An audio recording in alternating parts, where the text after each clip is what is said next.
বিসমিল্লাহির রহমানির রহিম। আপনারা অনেকে জানতে চান যে বিয়ে করতে কী কী ডকুমেন্ট লাগবে। আমাদের কাছে যখন আপনারা বিয়ের জন্য আসেন, অনেকে দেখা গেল ডকুমেন্ট আনেন না, এই জন্যে আপনাদের নাম ঠিকানায় ভুল হয়ে যায়।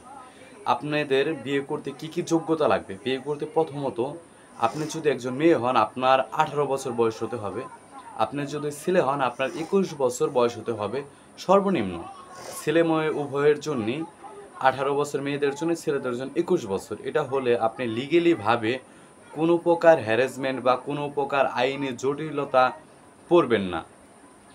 তো এখন আপনারা বুঝতে পারছেন যে আপনার বিয়ে করতে মিনিমাম 18 বছর হতে হবে, মেয়ে হলে, ছেলে হলে 21 বছর। তাহলে আপনি কোনো প্রকার আইনি জটিলতায় পড়বেন না। এবং কী কী লাগবে বিয়ে করতে? আপনার ছেলে মেয়ে দুজনের ন্যূনতম একজন করে সাক্ষী লাগবে, ছেলের একজন এবং মেয়ের একজন, এবং কি উকিল দেওয়ার জন্য একজন লাগবে। তো টোটালি ছেলে মেয়ে ব্যতীত 3 জন লোক হলে বিয়ে সম্পূর্ণ করতে পারবেন। আপনাদের ডকুমেন্টের ভিতরে যদি আপনি কোর্ট ম্যারেজ করতে চান, তাহলে ছেলে মেয়ে উভয়ের 1 কপি করে ছবি লাগবে। তো আর যা ডকুমেন্ট লাগে সেগুলো আমরা করে দিতে পারবো।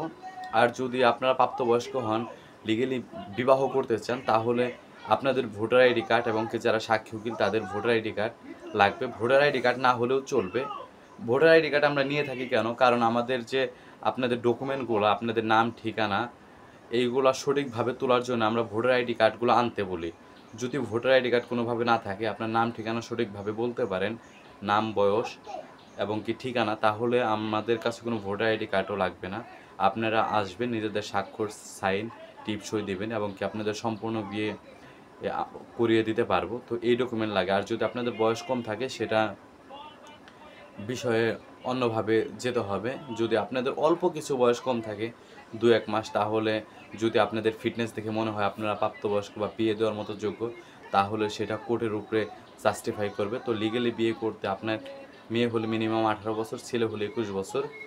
তো দুজনেই, ছেলে মেয়ে উভয়ের একজন করে মিনিমাম সাক্ষী লাগবে আর একজন উকিল দেওয়ার জন্য লোক লাগবে। তো তাহলে আপনি বিবাহ সম্পূর্ণ করতে পারবেন। আশা করি সমস্ত বিষয়টা আপনারা বুঝতে পারছেন। বুঝে না থাকলে কমেন্ট করে জানান। ধন্যবাদ।